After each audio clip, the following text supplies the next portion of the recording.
Bonjour à tous, dans cette deuxième capsule vidéo consacrée aux représentations graphiques de fonctions affines, je vous propose de découvrir une deuxième méthode qui permet de tracer des fonctions affines. Ces méthodes reposent sur le même principe que la première. Pour tracer la représentation graphique d'une fonction affine, qui est une droite, je dois connaître deux points de cette droite. Et il se trouve qu'il y a un point que l'on peut trouver très facilement. C'est le point qui correspond à ce qu'on appelle l'ordonnée à l'origine. Alors l'ordonnée à l'origine, c'est quoi? C'est en fait le nombre b de la fonction. C'est le coefficient b de cette fonction. Par exemple, pour la fonction f, le coefficient b est moins 4. Ce que j'ajoute à la fonction, c'est moins 4. Je vais donc chercher le point l'ordonnée à l'origine, c'est-à-dire l'ordonnée pour 0, pour le point 0. Autrement dit, c'est le nombre par lequel la fonction passe sur l'axe des ordonnées. Et ici, c'est moins 4. Donc ce point A appartient à la représentation graphique de la fonction f.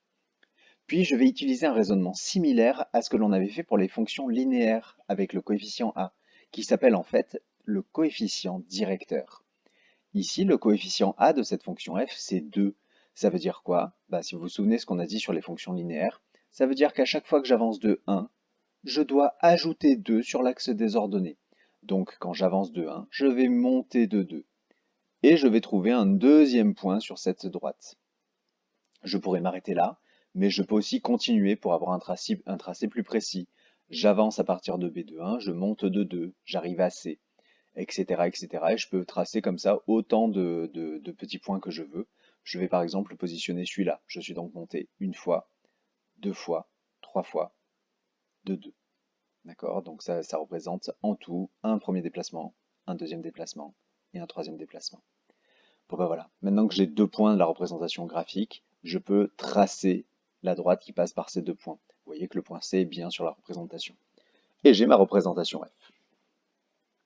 Je peux faire exactement la même chose du coup pour cette fonction G. Je repère l'ordonnée à l'origine. Ici, l'ordonnée à l'origine, c'est 1. Ça veut dire que 1, c'est le point de l'axe des ordonnées par lequel passe ma représentation graphique. Donc ma représentation graphique de G, elle passe par le point D.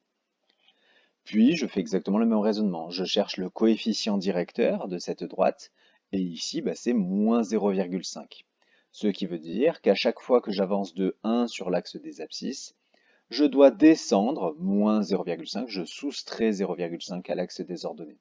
Mais ça, c'est pas très pratique parce que je tombe à la milieu d'un carreau. Je vais préférer avoir des carreaux entiers.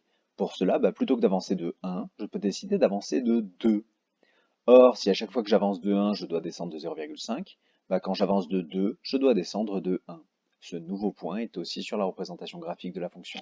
Et encore une fois, les escaliers, je peux les faire autant que je veux et trouver autant de points que nécessaire. Remarquez que je peux également le faire en sens inverse. Si à chaque fois que j'avance de 1, je dois descendre de 0,5, eh bien à chaque fois que je recule de 1, je dois monter de 0,5. Et je peux trouver comme ça, du coup, d'autres points qui appartiennent à la représentation graphique de la fonction. Voilà, une fois qu'on a deux points c'est suffisant, je peux tracer la droite qui passe par ces deux points, et j'ai la représentation graphique de la fonction g. Cette capsule vidéo est maintenant terminée, merci pour votre attention, et si vous avez des questions, n'hésitez pas à me les poser. À bientôt.